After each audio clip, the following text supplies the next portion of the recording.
har'a dukkanni baay'ate maalli samaate ani naan beeka karooraf akkana waamte guyyaan jira gaafa tokko kan barbaadamu namni Yesuusi waamamu bade hin gatamu har'a qorumsi mammaatu borul finaafi borimo mala jijjira akarraa miti wanti bobuukisu hundumtu borgadii jedha harki kee guyyaa eeggate waan gaarii godha harki kee guyyaa eeggate waan gaarii godha harki kee guyyaa eeggate waan gaarii godha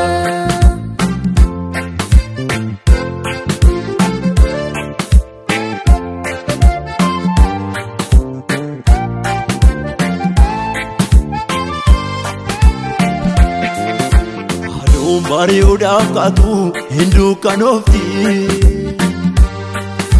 qorumsi nama Waaqayyoo yeroo fammaatti bubbuluus karaatti nafu karoorri gooftaa guyyaa isaa kan barbaadamu ijaan nan argaa har'a dukkanni baay'ate maalli samaate ani naan beeka karooraf akkana waamte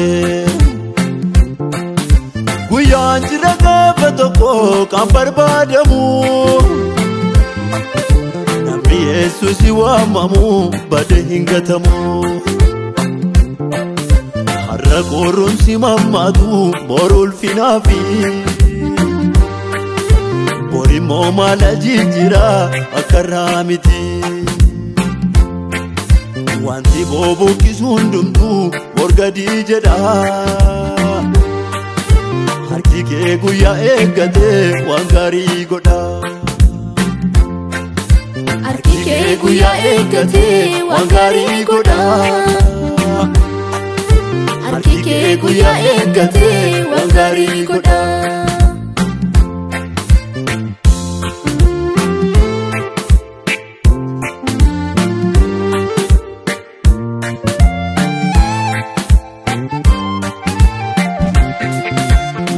Taasa esgaawiko baay'ate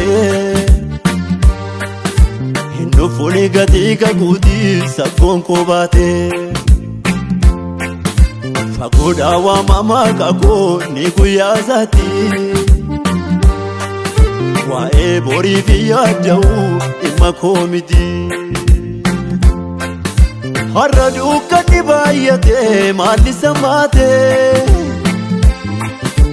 ani naan beeka karooraf akkana waamte guyyaan jira gaafa tokko kan barbaadamu namni Yesuusi waamamu bade hin gatamu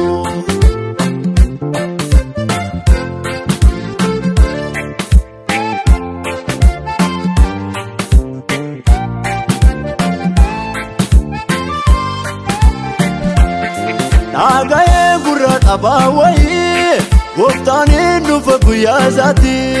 nagaye gurra tabawayi gooftaan nufa guyyaa isaatti jarjaree iddoo mugaaddisu guyyaa isaatti nana mijeessa har'a jibbamu yoo baay'ate Waaqayyoo foolii kooluu keessa yennaa baay'ate miidhamuun koo yoo babal'ate yuuqaawwan koo hunduu gaara yoo na dhoofate Waaqayyoo waa'ee koof hin hima gidiraa yeroodhaaf malee guyyaan isaa bulaa nama waama.